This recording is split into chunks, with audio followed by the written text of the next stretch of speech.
of light, a cloud of dust, and the haughty Hi-Yo Silver, the Lone Ranger.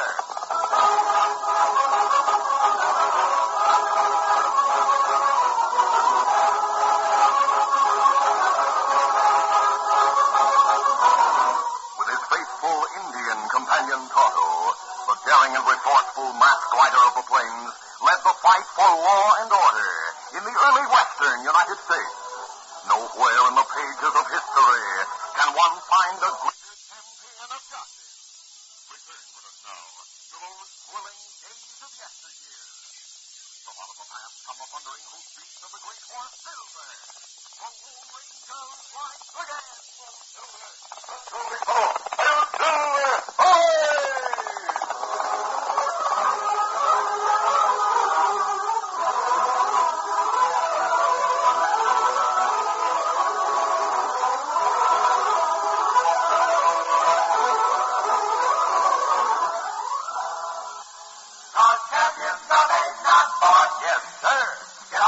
Get on your way. Get on your way with Wheaties.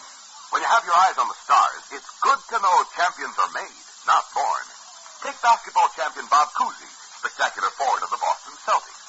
When Bob was just a lad of 5, he practiced on the family drive, learned to pass, to shoot, to think, and gave himself this one big break.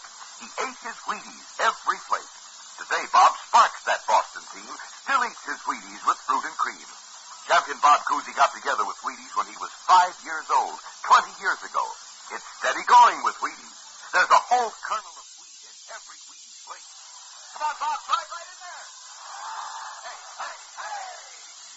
He's on his way, on his way. He's on his way, on his way. Get on your way with Wheaties. 'Cause champions are made, not born. Yes, sir. Get on your way. Get on your way. Get on your way with Wheaties. Breakfast of champions.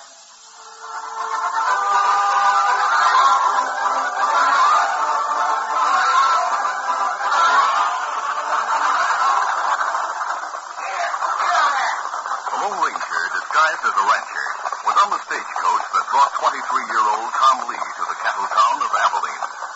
Tom Lee was Chinese, and the son of Wong, cook for Dominic Taylor's D Circle T ranch. He was returning there after 10 years in the East at school and college. He explained to his friendly traveling companion, "My father wanted me to adopt the customs of his new country from the time I was born. He unfortunately never had that chance. Since my mother died, he's been too busy working to raise me." "I know who your father is, Tom. I've been in the West a long time. I know Mr. Taylor, too." "Oh, he's a good man. And it was he who finally made possible my going to college. He is the only one who knows I'm returning. My father has no inkling of it. It's Mr. Taylor's surprise to him."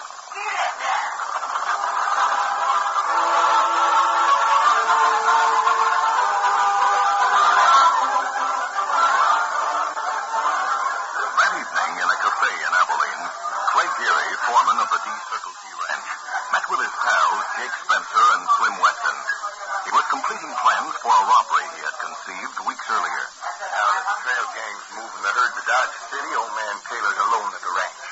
What about the Chinese cook you mentioned? Wong? Don't forget about him. He sleeps behind the cookhouse. Doesn't understand our language. And if he heard a call for help, he wouldn't know what it meant. Well, that takes care of him. What about you, Clay? Slim, I can't afford to be mixed up in this. People would get wild. I'll stay in the bunkhouse till you finish with the old man. We'll meet later to divide the loot.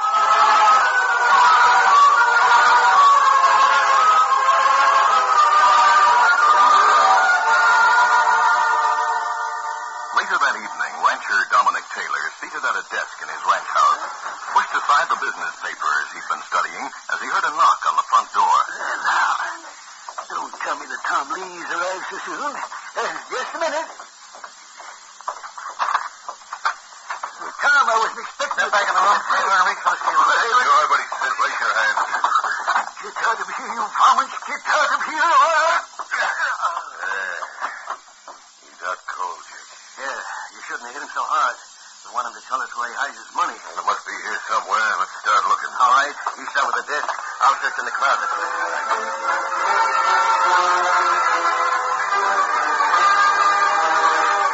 The stagecoach from Kansas City had arrived in Abilene. Tom Lee, after saying goodbye to the man he believed to be a rancher, went to the livery stable and claimed the horse left there for him by Dominic Taylor. Steady. Here.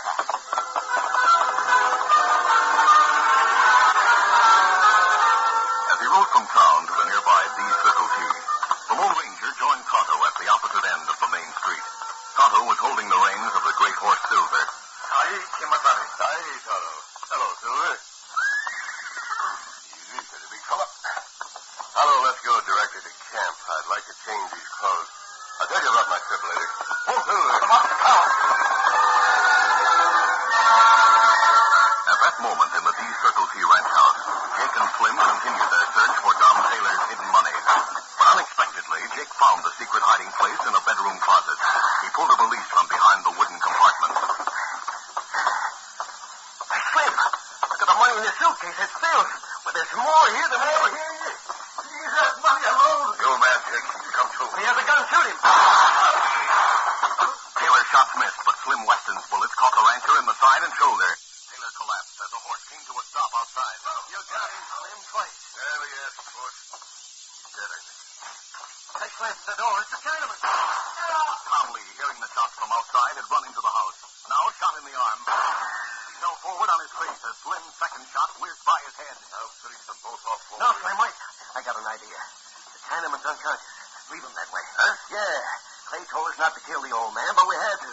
This way it's better. Stop talking, let's ramble. No. Take that gun of yours. Put it in the Chinaman's hand. What? You heard me. And when you've done that, give him a real hard rap on the head to make sure he's out cold for a long time. But why? Because they'll think he's the one who killed old man Taylor. We'll go down to the bunkhouse, tell Clay what we did, and have him go with the story to the sheriff. Then we... Slim, that Chinaman's wide awake. Yes, that'll put him to sleep. Hey, that was some way. Hey, Jake, you think he heard what we said? It doesn't matter if he did or not. He can't understand English. Don't you remember what Clay told us? Oh, that's right. Now, let's get out now. We'll go to the bunkhouse and talk to Clay.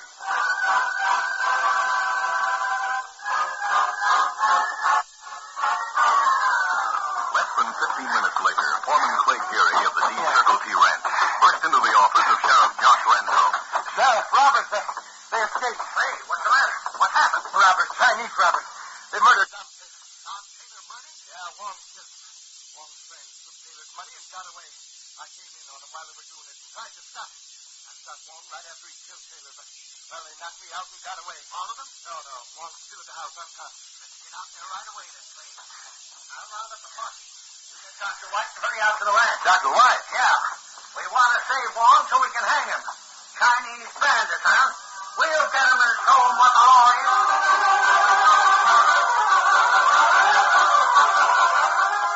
Clay Geary, as he ran to Dr. White's office, passed the word about the fictitious Chinese bandits. Sherman killed Dom Taylor. A whole band of Chinese robbers.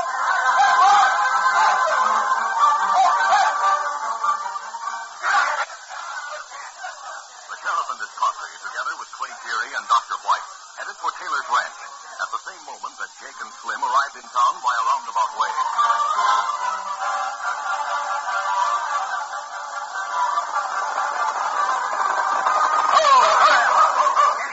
The sheriff and the men with him burst into the Taylor ranch house. Sheriff Randolph's eyes saw the unconscious Chinese on the floor. Surprised, he turned to a suddenly ashen-faced Clay Geary. That's not Wong. I thought you said Wong killed Taylor and that you busted Wong's head. I thought it was Wong. They said, look, I was groggy from the way those Chinamen beat me. I thought it was Wong who shot Taylor, and I just... Sheriff, what is it, Doctor? Taylor isn't dead. He's in bad shape. He's lost a lot of blood. What? He's not dead. Now, you men be careful. Carry Taylor in the bed, and I'll do what I can for him. That's it. Easy now. Lay him gently on the bed. Sheriff, what about this Chinese boy? He's out colder than anyone I've ever seen, Doctor. Let me see here. His eyes are bad. He has a concussion. Maybe worse. See, I'll tell you what. Yes, Doctor. Take him into town to my place. Or to jail, whatever you think best. Get my wife to look after him. She's a nurse. Clay, where are you going? I'm sick, Sheriff. I need air. I'll go outside and look for the trail. Those Chinese must have left the trail.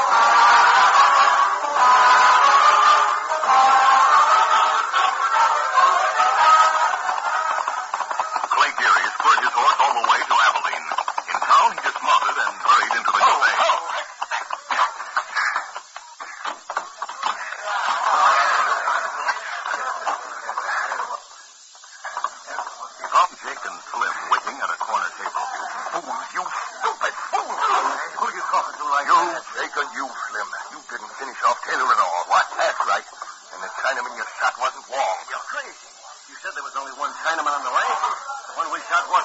Then who was he? I don't know, and I don't care. Did he understand English? Because if he cannot.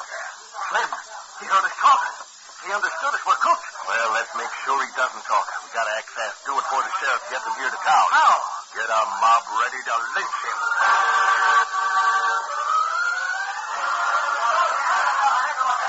Within minutes, a large crowd of men from the cafes were on the street, egged on by inflammatory speeches being made by Clay, Jake, and Slim. They headed to the jailhouse, ready to take the prisoner from the sheriff and his posse. Clay Fury brought the crowd to a new high pitch when he shouted, Make sure they don't lock him up in jail where we can't get at him. Let's burn the jailhouse down. Burn the jailhouse. Boys, don't let him harm the Chinaman. Come on, set the fire started.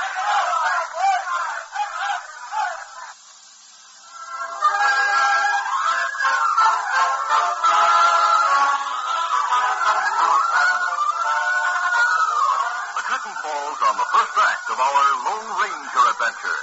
Before the next exciting scene, please permit us to pause for just a few moments.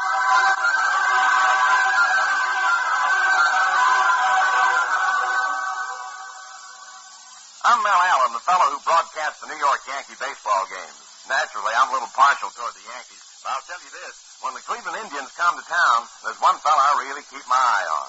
And that's Wheaties champion Al Rosen. Living proof that champions are made, not born. You watch Al in batting practice or whipping that ball around with his teammates, and you can tell every move has been grooved by years of practice. Sit down with Al for breakfast, and you'll see where he gets that energy. Al chooses Wheaties. He knows. You don't get on top or stay on top if you're not in top condition. Now, Wheaties are nothing new with Al Rosen. No, sir. He's been eating them 22 years, since he was 7. Not off and on either, but right along. Wheaties can help anyone get on his way. After all, there's a whole kernel of wheat in every Wheaties plate. You can take my word for it. Champions are made, not born. Get on your way with Wheaties. Breakfast of Champions.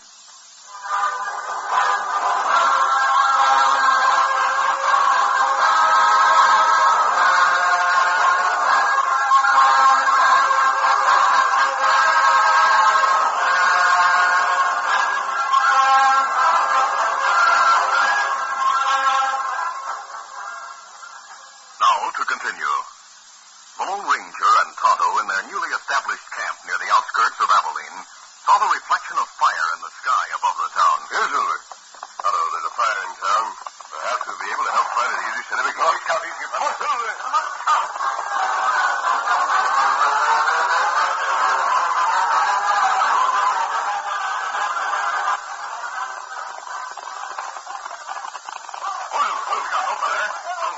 That was the jail. Burned to the ground. But nobody fight fire. And look, Kimasabi. Crowds run away from fire.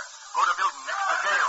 That's the sheriff's office. That's Sheriff Randolph on horseback talking to them. Them found 20 men. The mob, Tonto. They seem to be threatening the sheriff. And what we do, Kimasabi? We'll try to learn what they're up to first. Well, there's space between buildings across the street from sheriff's office. We'll start there, too. Them not see us if we ride behind buildings. Then come through alley. We'll try that. Come on. Come.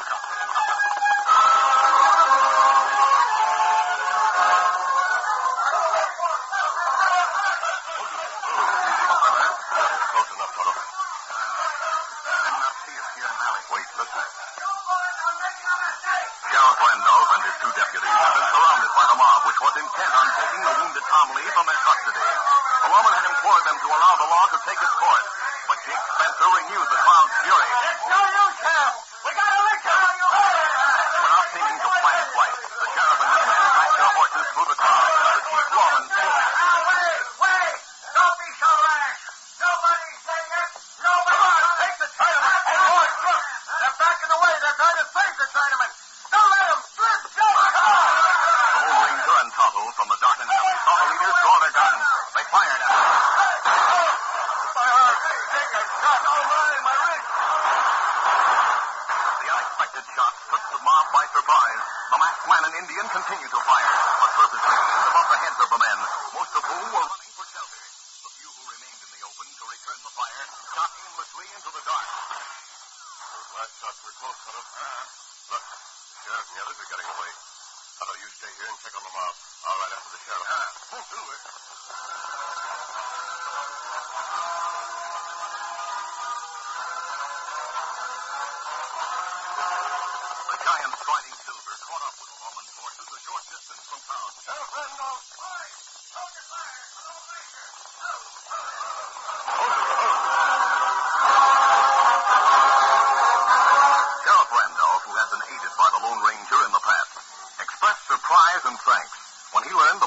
man and Indian had been the ones who wounded the mob leaders. The Lone Ranger asked, Sheriff, how did you ever let them get the jump on you? I don't know. I saw them coming. Most of them fellas I knew, and I didn't want to shoot at them. Don't forget that Chinaman shot Dom Taylor. They had a right to be mad. What you're saying isn't true. Tom Lee is my friend. Your friend? This Chinaman? Yes. He'll make a better citizen than those men in that mob tonight if he gets a chance. But, mister, he shot Taylor. That part about Taylor, I can't believe. Hey, look, he's coming too. Easy, steady, big fella. Here, give me a hand. We'll lift him from the saddle. Help me, please. Tom Lee had suffered a concussion, the reason for his lengthy period of unconsciousness. While the Lone Ranger helped to revive him, Sheriff Randolph, puzzled by the turn in events, told the story of the evening as he knew it. The masked man was skeptical. Tom and I arrived on the stage from Kansas City together. He was alone. There were no friends of his anywhere near. Please, I hear what you're saying. Did they get away? Did who get away? Your friends? Those men who shot Mr. Taylor. Jake was one. The other's name was Slim. Sheriff, you hear that? He said Jake and Slim. You mean Jake Spencer and Slim Weston? I don't know. I didn't see their faces. They shot me and I pretended to be knocked out. They had another partner, Clay. Sheriff, he's talking about Clay Geary. Tom Lee recalled in weak tones but vivid manner his hearing Taylor's cries, then the shots, and then the conversation he'd overheard after he'd been wounded and before the two crooks knocked him unconscious. When he finished, the Lone Ranger said, Well, Sheriff, does the picture look clear to you now? Those dirty rattlers, trying and getting away with a thing like that. They haven't, Sheriff. You can't be too sure. In court, it'll be a Chinaman's word against theirs. Hey, here comes the engine. Don't reach for your gun. That's Tonto. He's my good friend. Oscar, open there. Oh, Chinaman. Yes, Tonto. Me watch what happened to Mob. Then break up. Some go to doctor's office, but doctor not in. Others go to cafe. Then, Tonto, you're going back to at least one of them, and you're going to give him a message. That is, if the sheriff will consent. I'll consent, all right. It looks as if I've made fool enough of myself for tonight. You and this young Chinese boy here approve that to me. Tell me what you have in mind. Certainly, Sheriff. It's this. Take Tom Lee to some place near here where he'll seem to be alone. A cabin, perhaps. I know where there's one near. The old widow Black. She's moved out. Good. Now, here's my plan. Tonto will find one of the men Tom Lee mentioned. Tonto, on instructions from the masked man, hurried to Abilene once more. He found Jake Spencer and told him Tom Lee was hiding in a deserted cabin on the East Road.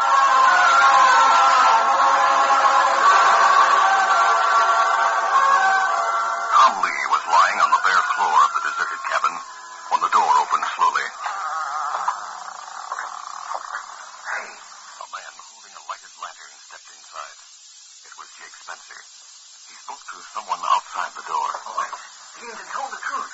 He's in here on the floor by himself. Well, what do you know? There he is, Clay. Yeah, I see him. He's awake. You, China boy, you hear what I'm saying? Yes, I hear. Did you talk to the sheriff about anything? Yes. I told him about Slim and Jack and you, Clay. Why? And the Yellow Bomber Noses. You listened when we were back at the ranch after I shot you? Yes. After you shot Mr. Taylor, too. Oh, you dumbass. You were even more stupid than I thought. If he told all that to the sheriff, we're finished. We better get back to your place, Slim. Grab the money you took from Taylor and ride away from here. We'll be far away before the sheriff gets after us. I don't think you will. What the masked man? Yes, and the sheriff. Shoot him, boys. No. You, Jerry? No. What's the matter, Jake? Did you, Slim? Did you forget I already shot your gun hands once tonight? Yeah, I forgot. I couldn't draw. My arm started to bleed again. I couldn't care less after what you coyotes tried to get away with. You have them dead to rights, Sheriff. Now, if you get Tom to a doctor. Dr. Wilde will take care of him as soon as he's finished with Mr. Taylor. Meanwhile, we'll see that the doctor's wife does everything possible for your friend Tom. Good. You might bandage these three crooks, too, before you put the cuffs on them. I'll do that now. Tom, a terrible thing happened to you tonight. It might have been worse. From what I've heard, they might have hanged me. But they didn't. And I doubt that they'll ever try to hang anyone again, except by law. You're right about that, mister. It'll prove to them how wrong they can be about a lot of things, especially about the color of a man's skin or the slant of his eyes. Tom, while you're in town, I want you to be my friend. Well, thank you, Sheriff. Goodbye, Tom. Sheriff, come on, fellow. Oh, wait, please don't go. He's gone. After all he did for me, he's gone. Only somewhere else to help another hombre who's in trouble. Or to make people get smart to themselves. You see, he's the Lone Ranger.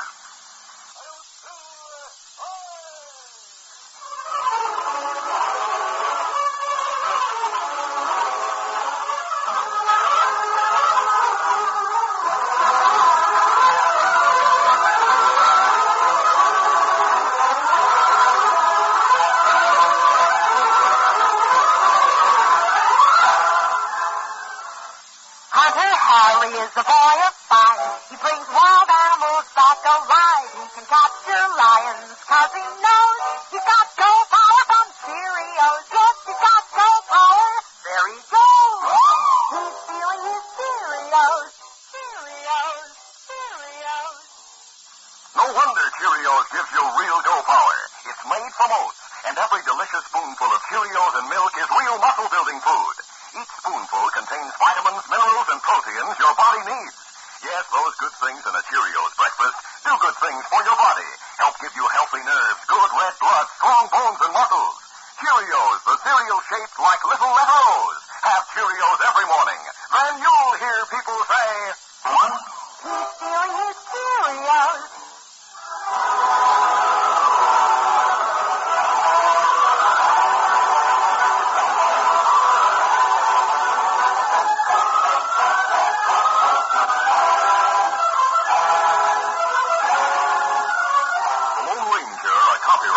Of the Lone Ranger Incorporated is created by George W. Trendle, produced by Trendle Campbell Muir Incorporated, directed by Charles D. Livingston, and edited by Fran Stryker. The part of the Lone Ranger is played by Brace Beamer. Your announcer, Fred Foy.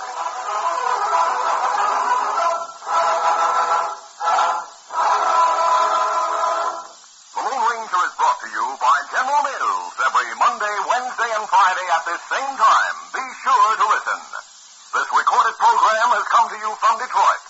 This is ABC Radio Network. You've been listening to the OTR Gold Network. Find more classic radio at otrgold.com.